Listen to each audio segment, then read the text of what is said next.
Hello, good morning everyone. So we are discussing about CUT examination, CUT PG. अच्छा, CUT आपके UG भी है और PG भी है. आज हम पहले PG का सिलेबस डिस्कस कर रहे हैं और अगर आपको CUT UG अगर आप प्रिपेयर कर रहे हैं तो हम उसके बारे में भी आने वाली क्लासेस में ज़रूर डिस्कस करेंगे. तो चलो फटाफट से समझ लेते हैं इसके सिलेबस को. आपको कोई भी एग्जाम देना हो गाइस, तो आपको सबसे पहले उसके सिलेबस को अच्छे से समझना होता है. हिस्ट्री का सिलेबस वैसे तो ज़्यादा बड़ा नहीं है, बहुत इजी है. आप लोग अपने 10th-12th में जो हिस्ट्री पढ़ चुके हैं, उसके बाद आपने ग्रेजुएशन में भी हिस्ट्री पढ़ी लिया है, तो पीजी उतना टफ नहीं है. ठीक है, चलिए फटाफट से समझते हैं कि आपके CUT पीजी एग्जामिनेशंस में आखिर आने क्या वाला है. Ancient history of India cover किया जाता है.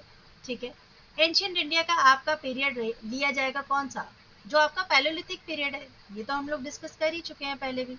पैलोलिथिक पीरियड जो आपका है वो 2 लाख मिलियन साल के पहले का है. ठीक है, पर यहाँ पर उतना पहले तो हमारे पास कोई रिटर्न रिकॉर्ड भी नहीं है, कोई ऐसा साक्ष्य ही नहीं है, कोई एविडेंस ही नहीं है कि हमें वहाँ की कोई जानकारी हो सके. तो हम लोगों को जो आर्कियोलॉजिकल रिसोर्सेज जब मिलने शुरू हुए, वो टूल्स पत्थर वगैरह जब मिलने शुरू हुए, तो हम लोगों ने उसके बारे में जानना शुरू किया. ठीक है, तो ये पीरियड जो है लगभग 10,000 BC, यानी आपका जो मिडिल पैलोलिथिक पीरियड समझ लो, वहां से स्टार्ट हो जाएगा मेसोलिथिक पीरियड, न्यूलिथिक पीरियड, और हमें पढ़ना है 1206 तक. ठीक है, मेनली आपको 10,000 BC से पढ़ना है. पैलोलिथिक वाले टाइम पीरियड का कुछ नहीं पढ़ना है, तो टेंशन मत लीजिएगा. स्टोन एज है जिसमें पैलोलिथिक, मेसोलिथिक, न्यूलिथिक है और चाल्कोलिथिक है, बट हमें ज्यादातर किसके बारे में पढ़ना है, हमें मेसोलिथिक से स्टार्ट करना है, क्योंकि पैलोलिथिक का उतना कुछ खास नहीं आता. कुछ साइट के बारे में आएगा, वो मैं आपको जब MCQ डिस्कस करूंगी तो बता दूंगी, टेंशन मत लेना. अच्छा, चाल्कोलिथिक पीरियड में और आयरन एज में हमेशा कंफ्यूजन होगा, तो इस कंफ्यूजन को दूर करने के लिए हम लोग इसको कॉन्सेप्ट जो है बिल्कुल क्लियरली समझेंगे डिफरेंस के साथ. तो ये बिल्कुल आप समझ जाओगे कि क्या इसमें अंतर है. इंडस वैली सिविलाइजेशन एक ऐसा टॉपिक है जो आप चाहे कोई भी पेपर की तैयारी कर रहे हो, अगर उस पेपर में हिस्ट्री है तो समझो आपको ये पढ़ना ही पड़ेगा. ठीक है, इंडस वैली सिविलाइजेशन पढ़ना है और ये बहुत आसान टॉपिक है. हमें क्या करना होता है, हमें देखना होता है कि इसका ओरिजिन कहाँ है, इसका जो फेसेस है. अच्छा, पहले क्या होता था, पहले अगर आप प्रीवियस ईयर पेपर्स उठाओगे तो ओरिजिन पे खास आता था और इसका क्या क्या फाइंडिंग्स है वो आता था. बट अब क्या आने लगा, अब इसके फेसेस के बारे में बहुत सारी बातें आने लग गई हैं. ठीक है, बहुत सारे MCQ आने लग गए हैं. Early phases, mature phases, later phases. तो हम लोग आने वाली क्लासेस में ये सारी चीजें भी डिस्कस करने वाले हैं. Rise of ancient Indian empire, Haryanka, Shishunag, Nanda dynasty. Now these dynasties are more important. Why? Because जब initial time period था, जब राजा महाराजाओं का time period start हुआ, तो time period start हुआ था जनपदास से. ठीक है, जनपदास से पहले कुछ नॉर्मल जैसे जनपद थे, वो धीरे धीरे कब बड़े राज्य बन जाएंगे, किंगडम बन जाएंगे. तो हर्यंक डिनेस्टी कौन सी आएगी, आप लोगों ने अजात शत्रु का नाम सुना होगा, बिंबिसार का नाम सुना होगा, तो वो हर्यंक डिनेस्टी से है. फिर शिशुनाग आएगा और फिर Nanda dynasty.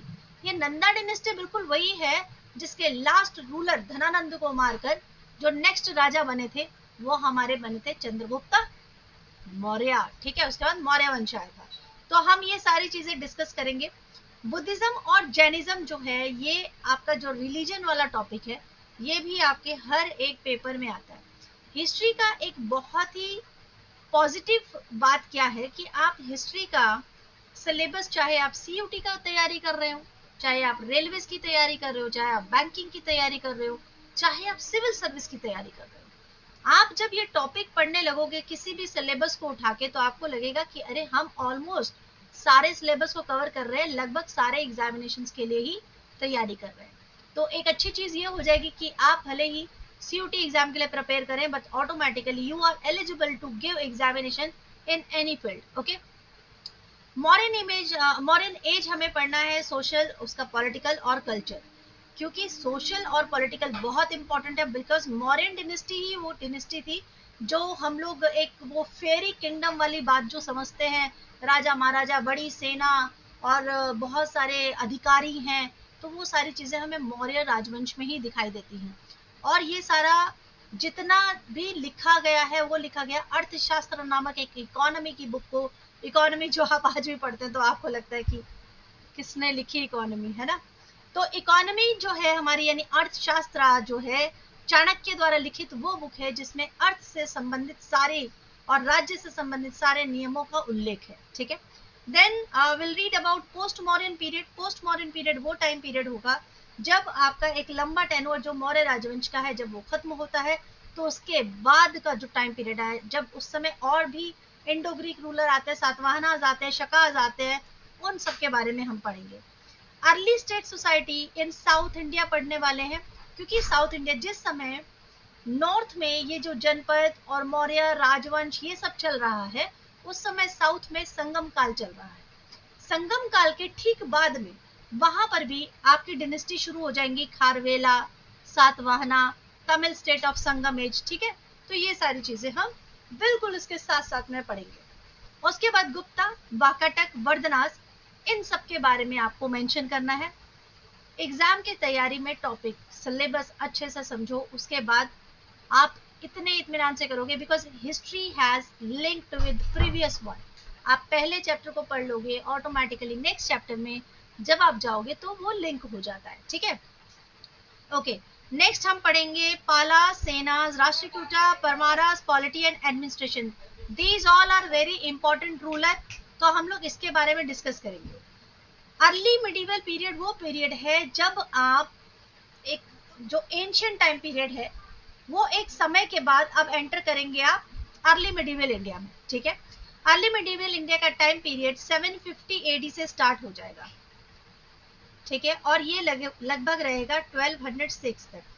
Early medieval, not medieval, early medieval की बात कर रही हूँ मैं। अब यहाँ पर जब तक मोहम्मद गौरी आएगा उसके पहले का टाइम पीरियड है, ठीक है। कुतुबुद्दीन ऐबक यहाँ पर, ओहो, कुतुबुद्दीन ऐबक जो है, ठीक है, कुतुबुद्दीन ऐबक, यहाँ तक आपको पढ़ना है। इसमें मेजर पॉलिटिकल डेवलपमेंट्स हुए, क्या क्या राजनीतिक जो है चेंजेस आए हैं इस टाइम पीरियड में। बहुत इंटरेस्टिंग टाइम पीरियड है हमारी हिस्ट्री। आप जिस हिस्ट्री को पढ़ने से बचना चाहते हैं उस हिस्ट्री को अगर आप मजे से पढ़ोगे ना तो आपको बहुत सारी नॉलेज मिलेगी और बहुत सारी बहस जो आज की डेट में हमारी होती है वो खत्म हो जाती है। चोलास के बारे में पढ़ेंगे। चोलास एडमिनिस्ट्रेशन बहुत इंपॉर्टेंट है, हर एक पेपर में चोला के बारे में क्वेश्चन आना ही आना है। चोला का एडमिन बहुत ज्यादा स्ट्रांग था, एडमिनिस्ट्रेशन, क्योंकि चोलास जो थे वो एग्रीकल्चरल बेस्ड थे, ठीक है, और उन्होंने अपने पूरे एडमिनिस्ट्रेशन को भी बिल्कुल इस तरह से बैलेंस किया हुआ था कि वहां पर जो अधिकारी थे, जो सर्विस थी और जो भी टैक्सेस थे वो सारे इर्द गिर्द घूमते थे आपके एग्रीकल्चर के। सो एग्रेरियन इकोनॉमी भी पढ़ेंगे और अर्बन सेटलमेंट भी पढ़ेंगे। इसके बाद इंडियन फ्यूडलिज्म, इंडियन फ्यूडलिज्म जब जमींदारों वाला काम है, जमींदारों वाला काल जो स्टार्ट होता है वो गुप्ता डिनेस्टी से स्टार्ट हो जाता है, ठीक है। गुप्ता डिनेस्टी नॉर्थ में और साउथ में यही जो चीजें हैं आपको दिखाई देंगी जब साउथ इंडियन रूलर्स आते हैं, ठीक है। फिर आता है मिडिवल हिस्ट्री ऑफ इंडिया का टाइम पीरियड 1206 से लेकर 1707, जब औरंगजेब जो है, औरंगजेब की जब तक डेथ नहीं हो जाएगी तब तक के टाइम पीरियड को हमें पढ़ना है। इसके अंदर 1206 से लेकर जब मोहम्मद गौरी एंटर करेगा, उसकी वॉर होगी, तराइन वॉर होगी पृथ्वीराज चौहान के साथ, दो वॉर होंगी 1191 1192। उस वॉर के बाद वहां से वहां से मोहम्मद गौरी चला जाता है, मारा जाता है, जो भी है। उसके बाद के जो गवर्नर्स वहां बच जाते हैं उनमें से एक होता है कुतुबुद्दीन ऐबक, जिसको भारत का जो है सरगना बना दिया जाता है, या ये समझ लीजिए कि he was the ruler at that moment, but वो उसको एज ए रूलरशिप एक्सेप्ट नहीं करता है। वो दिल्ली में तो रहा, उसने गद्दी भी संभाली, बट वो एज अ किंग उसने रूल नहीं किया। वो वैसे भी 4 साल ही जिया तो इसलिए रूल नहीं भी कर पाया, ये हम कह सकते हैं। तो उसकी डेथ के बाद नेक्स्ट जो रूलर बनता है वो बनता है इल्तुतमिश।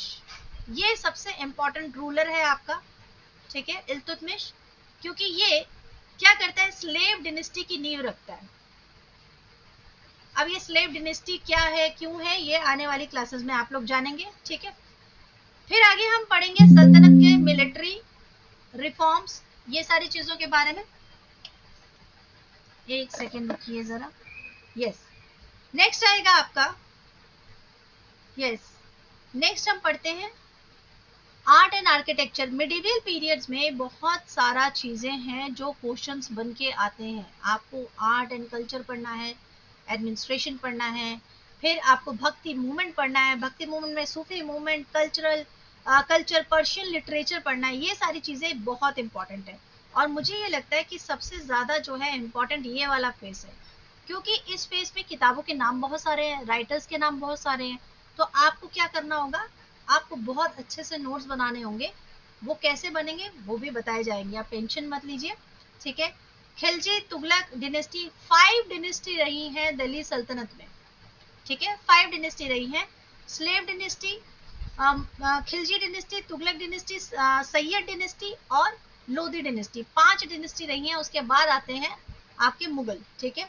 तो हम लोगों को ये सारा डिस्कस करना होगा। देन उसके बाद जो नेक्स्ट पीरियड आएगा, उसके बाद नेक्स्ट पीरियड आना है आपका मॉडर्न इंडियन हिस्ट्री का। मॉडर्न इंडियन हिस्ट्री आपकी स्टार्ट हो जाती है औरंगजेब के बाद से, ठीक है। औरंगजेब के बाद से 1947 till the India got freedom, ठीक है। तो मॉडर्न हिस्टोग्राफी हम पढ़ेंगे, that's important thing because historiography is always takes at least 2 to 3 questions, तो वो हम लोग डिस्कस करेंगे। कॉलोनियलिज्म हमने पढ़ना है, इंडिया में British Raj, British expansion in India, imperialism, social and cultural development, structure of British administration, all acts, जितने भी कानून और एक्ट्स ब्रिटिश गवर्नमेंट ने भारत में लागू किए वो सारे डिस्कस करेंगे हम एक एक करके। ऑलमोस्ट 55 एक्ट्स हैं, ठीक है। तो क्या हमें सारे पढ़ने हैं? नहीं, हमें सारे नहीं पढ़ने हैं। हमें मैक्सिमम 9 to 10 एक्ट्स के बारे में डिटेल में पढ़ना होगा, ठीक है।